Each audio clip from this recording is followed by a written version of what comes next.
Hello students, welcome to my channel. आज मैं आप सभी को फैक्टराइजेशन मेथड करवाने जा रही हूँ। तो इस मेथड को मैं आपको बहुत ही आसान तरीके से समझाऊंगी, तो प्लीज आप मेरा वीडियो जो है वो लास्ट तक जरूर देखिएगा, ठीक है।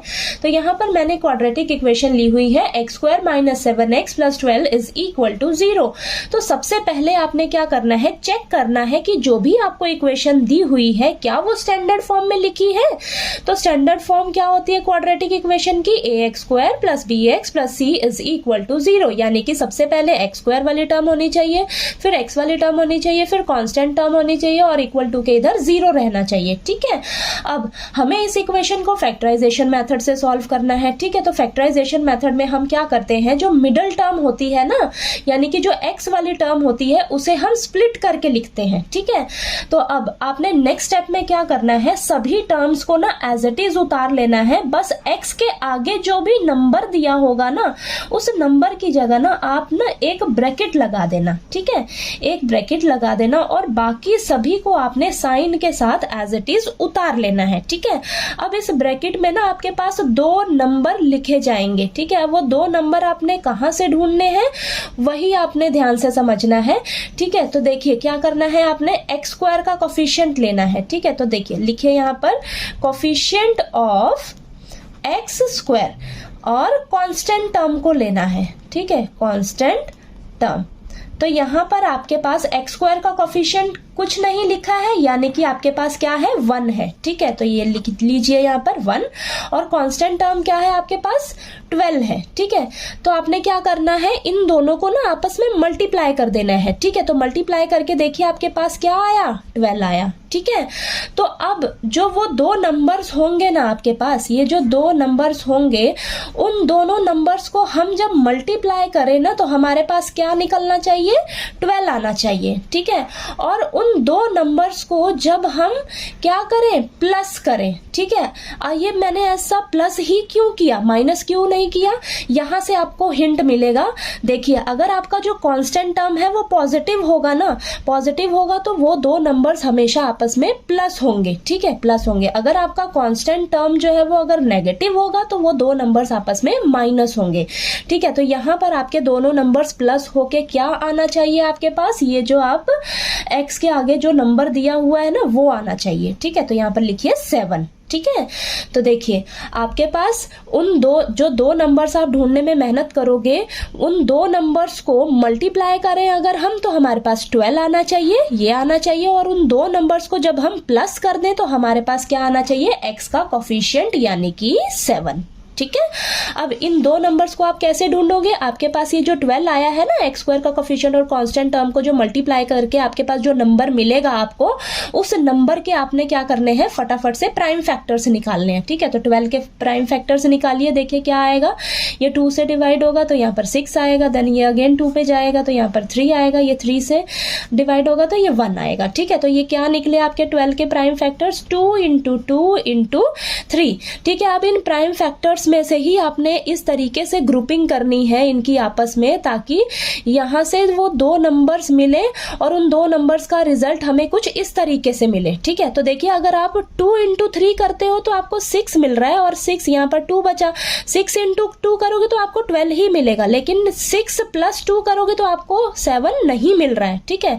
अब आप दूसरा ग्रुप बनाइए, देखिए अगर मैं 2 × 2 करूं तो मेरे को 4 मिल रहा है, ये 3 बचा, ठीक है। तो यहाँ पर देखिए 4 को 3 से मल्टीप्लाई करोगे तो 12 मिल रहा है और 4 + 3 करोगे तो हमें 7 मिल रहा है, ठीक है। तो यहाँ पर लिख लीजिए, यानी कि आपके जो 2 नंबर्स हैं वो क्या नंबर होंगे आपके पास, 4 और 3, ठीक है। तो यहाँ पर लिख लीजिए 4 और ये 3, 4 × 3 किया 12 आया और 4 + 3 किया आपके पास तो क्या आया, 7 आया, ठीक है।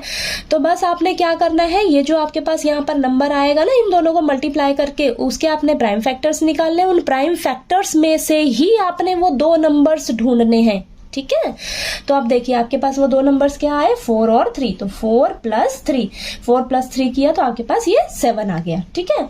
तो अब आप इसे सॉल्व कर लीजिए, देखिए x² अब यहाँ पर ब्रैकेट के बाहर आपके पास क्या है, यहाँ पे साइन माइनस, तो आपने माइनस का बहुत अच्छे से ध्यान देना है, ठीक है। अब यहाँ पर ब्रैकेट के बाहर इधर माइनस है और इधर ब्रैकेट के बाहर इधर मल्टीप्लाई में x है, तो ये दोनों अंदर एक इन दोनों नंबर से मल्टीप्लाई होंगे, ठीक है। तो देखिए -4 और इधर से x मल्टीप्लाई होगा तो क्या बन जाएगा, -4x, ठीक है।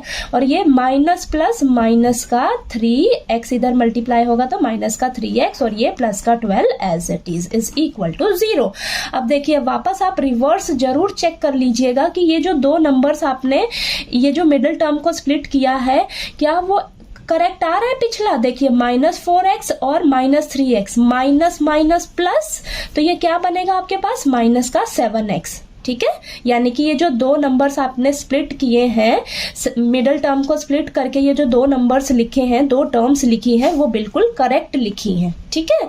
तो बच्चों से ना यहाँ पर साइन की गलती हो जाती है, तो जब आप इस तरीके से करोगे ना, यहाँ पर ब्रैकेट लगा देना और यहाँ पर साइन बाहर ही रखना, ऐसे इस तरीके से करोगे तो आपका साइन का गलती बिल्कुल भी नहीं होगा, प्लस माइनस की गलती नहीं होगी आपसे कभी भी, ठीक है। अब आपने इसे सिंपली सॉल्व करना है। देखिए अब आपके पास ये क्या 4 टर्म्स निकल कर आ गई, ठीक है। तो आपने ये पहली 2 टर्म्स लेनी है और ये लास्ट की 2 टर्म्स लेनी है, ठीक है। अब ये देखिए इसमें से आप कॉमन क्या ले सकते हो, यहाँ पर x कॉमन आ रहा है तो अंदर क्या बचेगा, यहाँ पर x और ये माइनस का 4, ठीक है। अब यही ब्रैकेट वाला ना आपके पास इधर भी आना चाहिए, तो यहाँ पर आप क्या कॉमन लेंगे कि आपके पास यही सेम इधर भी ब्रैकेट में आए, तो यहाँ पर देखिए -3 जब मैं कॉमन लेती हूं तो मेरे पास यहाँ बचेगा x - 4, ठीक है। अब x - 4 जो है इसके पास भी है और इसके पास भी है, ठीक है। तो x - 4 जो है हम कॉमन ले लेंगे बाहर, तो यहाँ से क्या बचेगा, x बचेगा और यहाँ से क्या बचेगा, माइनस का 3 इज इक्वल टू 0, ठीक है। तो यहाँ पर क्या करिए आप x - 4 को एक बार 0 के इक्वल रख लीजिएगा और एक बार x - 3 को 0 के इक्वल रख लीजिए, ठीक है। तो यहाँ से x की वैल्यू क्या आ जाएगी, -4 है, इधर जाकर प्लस का 4 हो जाएगा और यहाँ पर -3 है, इधर इक्वल टू के इधर जाकर प्लस का 3 हो जाएगा, ठीक है। तो आपके पास देखिए x की वैल्यू निकल कर आ गई 4 और 3, ठीक है। तो आपको ये अच्छे से समझ आ गया होगा। चलिए मैं आपको एक और एग्जांपल लेकर फैक्टराइजेशन मेथड जो है वो समझाती हूँ, ठीक है।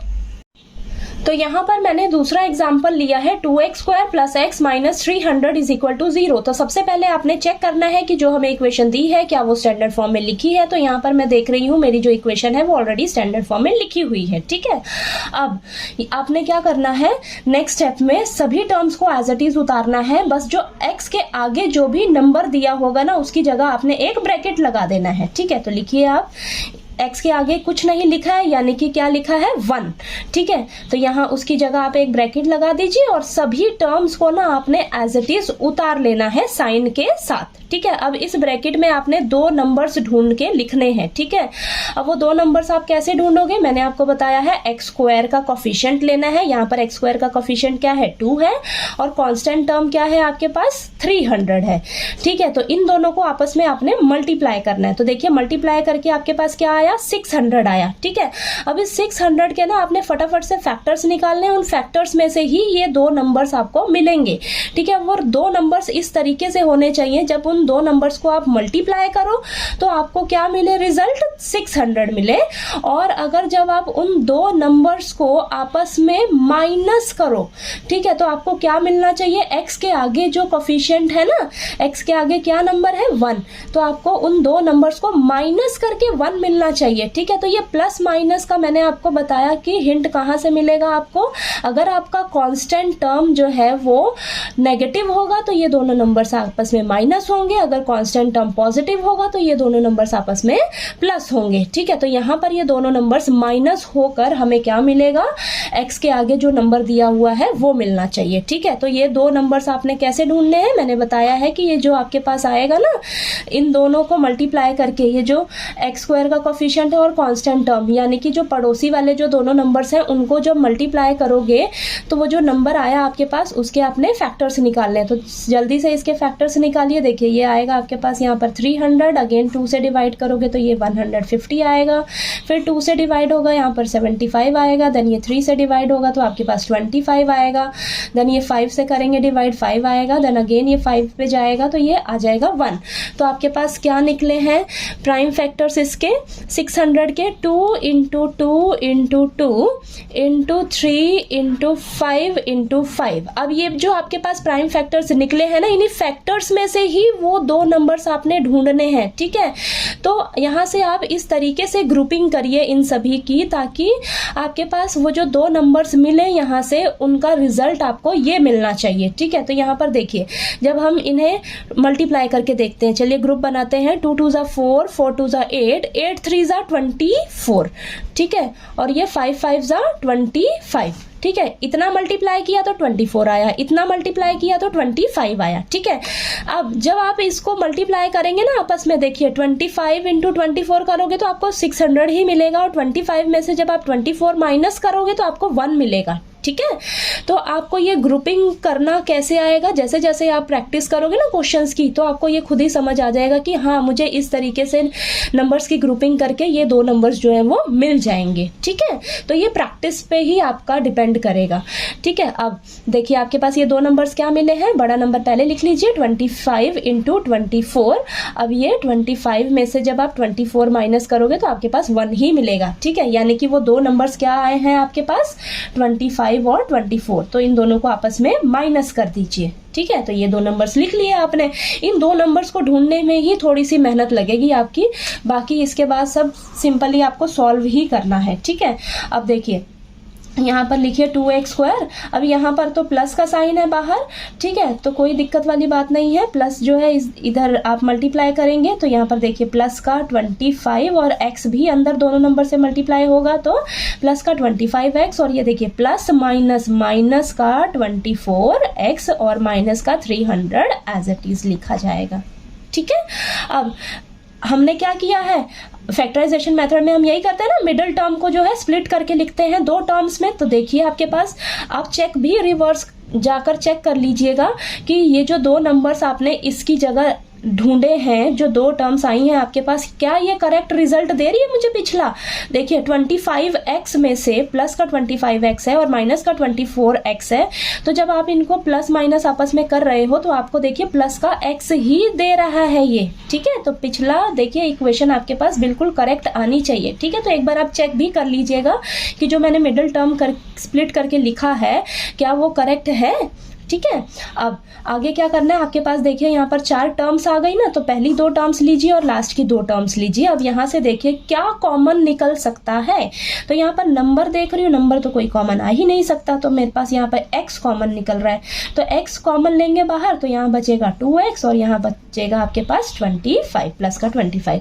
अब यही सेम ब्रैकेट वाला भी आपको इधर भी मिलना चाहिए, ठीक है। तो यहाँ पर कुछ आप इस तरीके से कॉमन लोगे ताकि मेरे पास यही सेम ब्रैकेट वाला इधर भी मिल जाए, ठीक है। तो यहाँ पर देखिए, जब मैं माइनस का 12 कॉमन लेती हूँ बाहर, तो यहाँ बचेगा आपके पास 2x, और ये माइनस अगर आप बाहर ले लिए हो तो यहाँ पर देखिए प्लस रखना पड़ेगा, क्योंकि देखिए पीछे भी जाकर देखिए आप माइनस प्लस माइनस, ठीक है। तो यहाँ पर प्लस रहेगा और यहाँ पर आ जाएगा 25। 12 को 25 से मल्टीप्लाई करोगे तो आपको 300 ही मिलेगा, ठीक है, इज इक्वल टू 0। अब इस वाले टर्म और इस वाले टर्म में देखिए 2x प्लस 25 जो है वो कॉमन है, ठीक है, दोनों के पास कॉमन है, तो वो कॉमन ले लीजिए आप बाहर, ठीक है। अब यहाँ पर आपने बाहर ले लिया इसे, तो यहाँ से क्या बचा आपके पास, x बचा, और यहाँ से क्या बचा आपके पास, माइनस का 12 इज इक्वल टू 0। अब आपने क्या करना है, एक बार इसे 0 के इक्वल रखना है और एक बार इसे 0 के इक्वल रखना है। तो इसे 0 के इक्वल रखिए और एक बार x माइनस 12 को 0 के इक्वल रखिए। तो यहाँ से देखिए x की वैल्यू क्या आएगी, प्लस का 25 है, इसको इधर ले जाइए, माइनस का 25 हो जाएगा, और x is equal to minus 25, 2 multiply में है तो इधर आके डिवाइड में आ जाएगा, ठीक है। तो x की वैल्यू आ गई माइनस 25 अपॉन 2, सॉरी, ठीक है।